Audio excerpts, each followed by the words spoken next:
Bonjour à tous et à toutes. Aujourd'hui, je me retrouve à l'horlogerie-pendulerie de François Montaufray. Bonjour François. Bonjour Marie-Ange. Donc nous allons parler aujourd'hui de vous, d'un événement que vous avez organisé. Alors dans un premier temps, est-ce que vous pouvez vous présenter pour nos auditeurs ?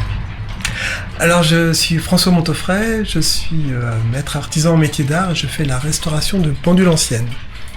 J'ai un atelier depuis bien longtemps maintenant où je restaure toutes les pendules et horloges anciennes de la région du Havre.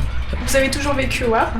Oui, je suis né au Havre, j'ai cherché à travailler au Havre, j'ai trouvé un horloger qui voulait former quelqu'un et voilà, ma vie c'est vivre ici et d'avoir appris le métier d'horloger. Parlez-nous de votre événement sur le Havre.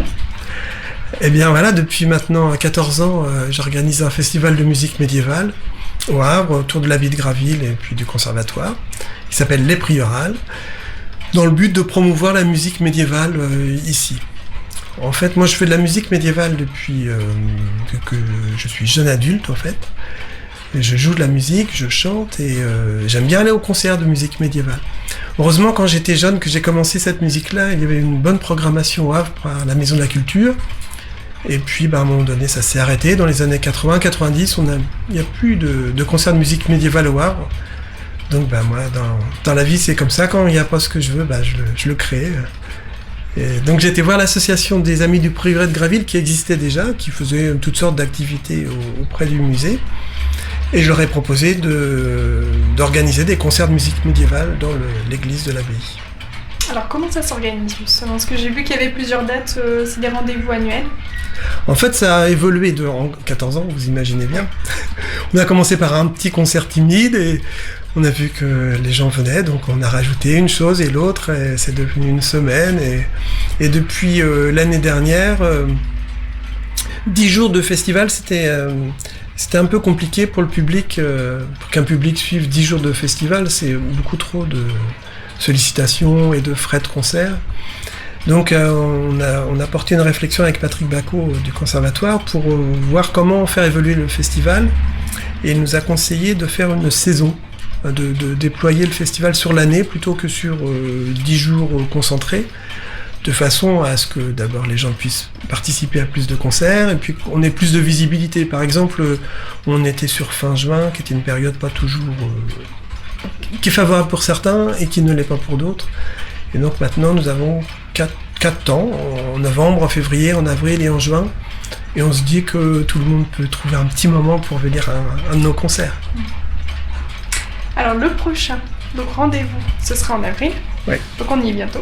Voilà, c'est le troisième rendez-vous de l'année, mais un des plus importants. Avril et juin étant les deux temps plus importants, plus forts.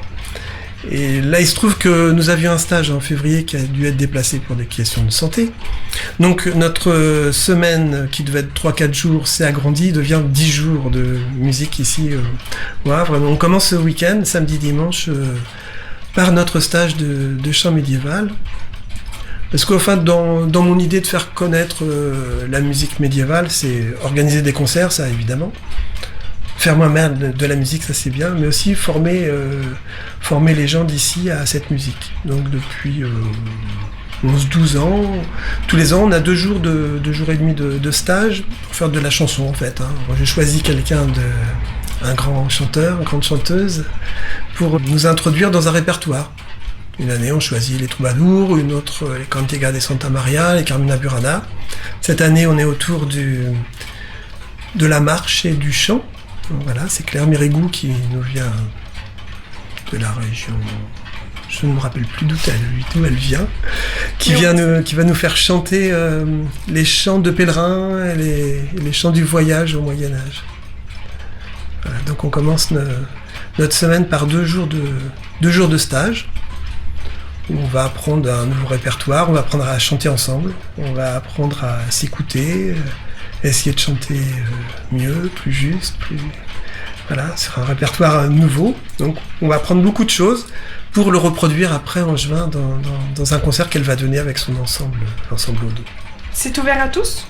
Le stage, oui, c'est ouvert à tous les gens qui aiment bien chanter. En fait, le prérequis, c'est d'aimer chanter, parce qu'on ne va pas apprendre à chanter. Enfin, la majorité des gens savent chanter. avoir envie de chanter avec d'autres un répertoire qu'on connaît pas, ou qu'on connaît pour l'approfondir, ou pour le découvrir pour ceux qui connaissent pas. Chanteurs, instrumentistes, même instrumentistes d'instruments modernes, ils vont s'adapter à cette musique-là, on va leur faire découvrir. Donc c'est ouvert à tous, il reste encore quelques places, il est encore possible de s'inscrire, c'est vrai. Donc ça se fait par inscription, est-ce qu'il y a des frais d'inscription ? Ben oui, un stage.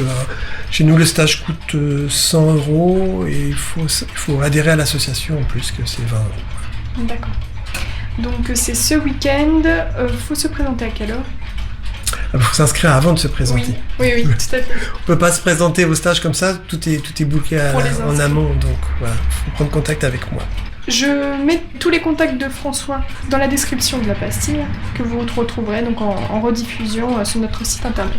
Donc après, nous avons avec le conservatoire un partenariat qui dure l'année, et c'est Xavier Terrassa, un musicien spécialisé, chercheur aussi spécialisé dans la musique médiévale, qui va venir pendant 4 jours au conservatoire travailler avec les professeurs du conservatoire et les élèves autour de la musique médiévale et de la collection Brassy Instrumentarium du Havre, puisque depuis maintenant peut-être 1 an et demi ou 2 ans, le conservatoire a récupéré la collection de Christian Brassy, qui est décédé maintenant il y a quelques années, qui était un professeur et chercheur en musique médiévale et qui avait fait reconstituer toute une série d'instruments de musique médiévale. Et sa famille, à son décès, ont donné ces instruments au conservatoire. Une grande campagne de restauration de ces instruments l'année dernière. Et là, depuis 1 an, c'est des instruments qui sont utilisables. On les utilise dans différents ateliers au conservatoire. À chaque fois que nous avons des interventions, que ce soit les concerts, que ce soit le stage, que ce soit l'intervention de Xavier la semaine prochaine au conservatoire, on sort les instruments, on les fait jouer par les élèves, les professeurs, tous les gens qui sont là. On montre, on explique aux violonistes qu'au Moyen-Âge on jouait de la vielle archer, aux guitaristes qu'on jouait de la guiterne, etc. Aux harpistes que c'est des harpes, mais c'est un petit peu différentes. Chacun découvre l'ancêtre de son instrument, voit comment est-ce que tout ça a évolué, et c'est quelque chose de très riche. Donc Xavier est là 3-4 jours avec les élèves et les professeurs pour transmettre sa connaissance de cette musique à des gens qui travaillent une musique plus moderne maintenant. Donc là, avec le stage et l'intervention de Xavier Terrassa, on est sur la partie pédagogique, qui est une partie importante de notre festival. Mais tout de même, il y a les concerts. Et donc, 3 concerts sont prévus la semaine prochaine. Le premier, c'est l'ensemble Lion Vert, qu'on attendait depuis assez longtemps, qui est de la région, qui est de Bernay, qui n'a pas encore joué pour nous, qui vient avec un spectacle, un concert de musique plutôt instrumental autour du XIVe siècle. Quelque chose qui n'est pas si souvent joué que ça. Moi, Gérard Laplanche et Bruno Ortega, cordes pincées et flûte. Voilà, une belle, surtout des danses instrumentales du Moyen-Âge, des choses assez rares, donc par des virtuoses. Donc ce sera un beau moment. Ce sera au conservatoire à 19h. On a essayé d'avoir des horaires aussi pas trop tardives pour que les gens du conservatoire soient pas encore partis et puis que les gens de l'extérieur puissent venir avant la nuit, en fait. Ça, c'est le premier concert de cette saison. Et puis l'autre, c'est l'ensemble Cartégral, que ça, c'est mon projet. C'est le projet que je dirige depuis plusieurs années. Cette fois-ci, c'est en duo avec Evelyne Moser. Evelyne Moser, qui, elle, joue avec bien d'autres ensembles et qui joue surtout les instruments à archer, les vielles à archer et le chant. Et de mon côté, je chante aussi, je joue tous les instruments à cordes pincées, luth, guitare, toutes sortes d'instruments médiévaux. Et nous, notre programme, c'est cheminant et chantant. C'est des chansons de troubadours, trouvères, Cantiga de Santa Maria, tous les chants ou de pèlerins, ou de Goliards, ou de marchands, tous les chants du chemin au Moyen-Âge. Voilà, ça c'est à la bibliothèque municipale à 17h, et l'entrée est libre. Et puis, le point fort de ce moment du festival, c'est le concert de Ubik, Utello, Boudji et Christophe. Ça, c'est les initiales, leurs noms, qui sont 3 musiciens qu'on connaît par ailleurs ici au festival et qui se sont regroupés pour faire une musique particulière, parce que Boudji est une jeune femme mongole qui joue de la vielle à tête de cheval. Christophe Deslignes est connu pour être un spécialiste de l'organetto. Utello, lui, est percussionniste et chanteur, et il fait du chant diphonique mongol.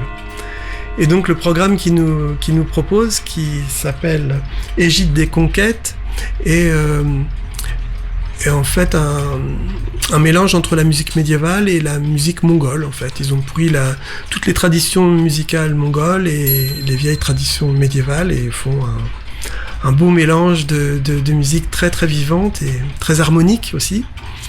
Et à l'occasion, il y aura des textes qui seront lus et un peintre en fond de scène fera une fresque pendant tout le concert. Ça, dans la grande salle du Tetris, ça sera un moment exceptionnel pour nous. Je vous remercie beaucoup, François, pour toute cette présentation. Je vous en prie, Marie-Ange, merci. Et à très bientôt. À bientôt.